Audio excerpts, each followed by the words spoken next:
Hi, this is Majinone, and here's my review for Artifacts Volume 1. This wasn't very long, so I was able to blow through it pretty quickly. For those of you who don't know, in the Top Cow universe, a lot of the characters are based on like heaven or hell type concepts. There's the angels in heaven, and there's the darkness, there's demons, things like that. Now, the basic premise here is in Artifacts is there's 13 different artifacts.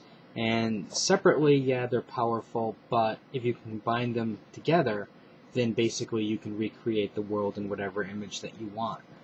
Now, somebody obviously doesn't think that the world is exactly what he or she wishes it to be. I mean, personally, I'd make some changes myself, but, like free cable or something like that. But I don't think that person's going to go for something like that. I think he's looking to make it a little bit more drastic. Now, the whole thing kicks off with the baby of the darkness and the witchblade that gets kidnapped, and the baby's name is Hope. And basically, Hope, from there, that's basically the catalyst of everything that happens after that. Now, what I found was really a good introduction to this story.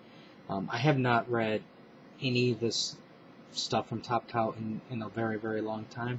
So, I mean, while I was familiar with 3 of the characters, Darkness, Witchblade, and Magdalena, I had no clue who basically anybody else was.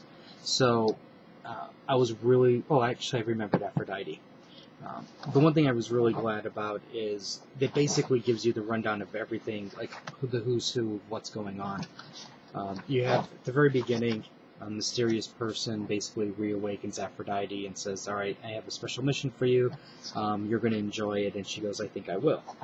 So, anyways, what they do is they go, one right after the other, and they explain who all the major players are, what their weapon is, and I guess you can almost say not really necessarily their significance, but it's enough to get you going, okay, I know who this person is now when I see them. And I thought that part was really good, because without this, I'm telling you, I wouldn't care, and I probably wouldn't even think about getting the second issue because I would be lost. Now, from there, basically, this whole first volume is basically choosing sides. There's the good guys and the bad guys. And there's one person, one artifact, that's still in the middle that they don't know who this person is, and they have to find him. And the first person to get him and get this person on their side is basically going to tip the scale in their favor. Now, of course, they're worried about Hope because Hope's going to be sacrificed. And once Hope is gone, obviously the darkness is going to come. And if there's a lot of, I guess you can say, symbolism with the name. Now, I thought the art was okay. I think, and I don't know, this is really torn. This is really a tough one for me because, on one hand, if you remember, Top Cow was known for a lot of their cheesecake, big boobs, type pictures. And you don't get that like that in this issue. Like, for an example, you see Witchblade here, she's got armor underneath her costume. And then, of course, they still give you versions of it where she doesn't have the armor, but, for the most part, she's pretty much covered up. And while I like that, to a certain degree, I thought that was kind of bad because, that became the focus of the whole story. Now, in this story, you don't get that, but there's a part of me that's like wanting that to I just want a little bit,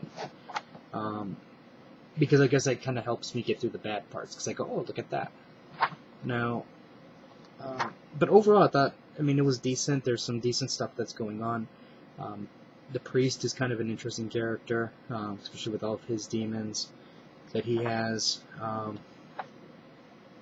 I don't know, it's like, I think, overall, it was an interesting setup.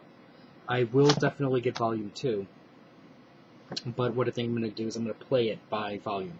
The minute it really lets me down, is probably when I'm probably gonna stop getting it.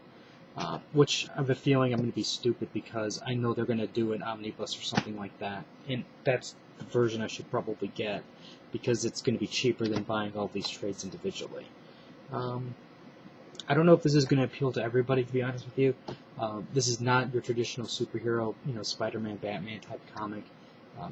There's a lot of, I guess you can say, deeper meaning things because of its religious overtones, and in some cases it might be a little bit too much for a typical Spider-Man fan to handle, since Spider-Man swings around going, I'm your friendly neighborhood Spider-Man type thing.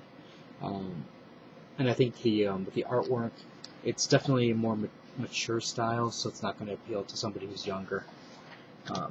But if you're looking to try, I think if you were a fan of The Darkness, Witchblade, Magdalena, those types of books, when they first came out, and you've maybe been turned off by the storylines and things like that, this would definitely be something that you might want to look into, because this is a lot different than what I remember it being from way back when.